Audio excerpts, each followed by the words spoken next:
Kaibahan ng kalikasan ang iyong pupuntahan. So, kami po ay nasa 897 meter above sea level na po. At pataas pa po kami ng pataas. Subalit, medyo magbiminor po kami sapagkat ang daming ang daming kambing. Ayan po, kitang-kita nyo po sa ibaba ang Dumaguete.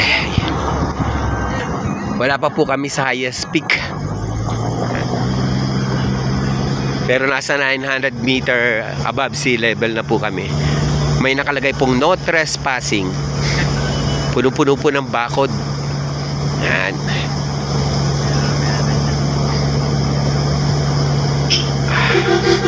Dito po kahit hindi ka na mag-aircon kasi sariwang-sariwa ang hangin. Pinakasariwa, no? Yeah. Amoy na amoy mo po ang kagubatan at kabundukan. Woo! Ang lalakas po ng ayon yan. Positive ayon po ang aming nilalanghap ngayon.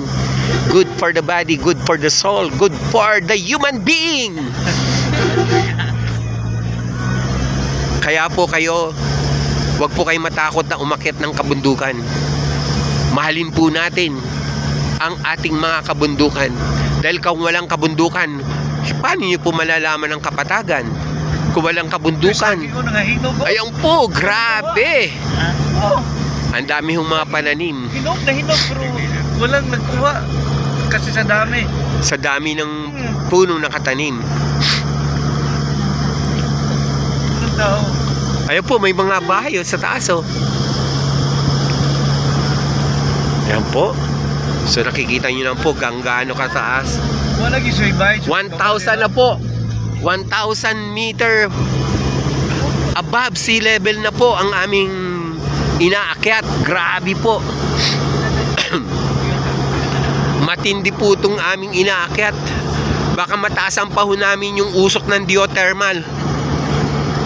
Ibang klase na po pag ginawa namin yun. Ibig sabihin po nun, may mga pakpak na kami, lumilipad na kami sa lapaap. Magbigay lamang po tayo ng alam, Senator Miriam, na na bintana ka ba ng eroplano? Sagot. Bakit? Hindi. Hindi, bakit? Bakit? Oh, bakit? Kasi pag nakikita kita, feeling ko nasa heaven na ako. Yan po ang alam Miriam's Defensor, Senator Santiago. Kaya gustong-gusto po siya ng mga estudyante. Ayun po yung highest peak. Grabe. Yan na po. Kikita nyo na po ba yan?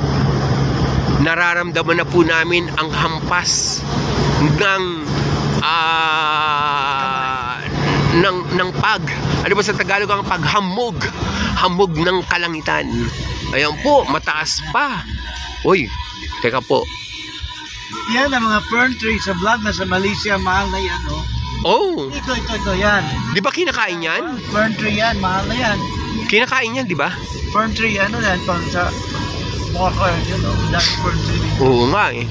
Yaman sa fern tree ito, ah. Ay, grabe po. So, ayan po, nakikita nyo po. Uy, ito yung back po. Ginagawa pa rin po. Tingnan po, talagang iniingatan po ang kabundukan dito. Inaayos pa rin po ang kalsada. Ibig sabihin, talagang ongoing po ang development at construction para po mas mapalago pa ang tourism dito po sa Dumaguete. Pag nandiyan, fern tree, ibig sabihin malamig. Malamig, opo, totoo yan. Yan ang ano. Yan ang sukatan. Fern tree yan. Yan, sa Baguio po, doon sa Trinidad, yan ang sukatan po na malamig pa ang lugar. At ibig sabihin po may tubig. At yan din po ang palatandaan na may tubig sa ilalim. Tignan mo yung bird.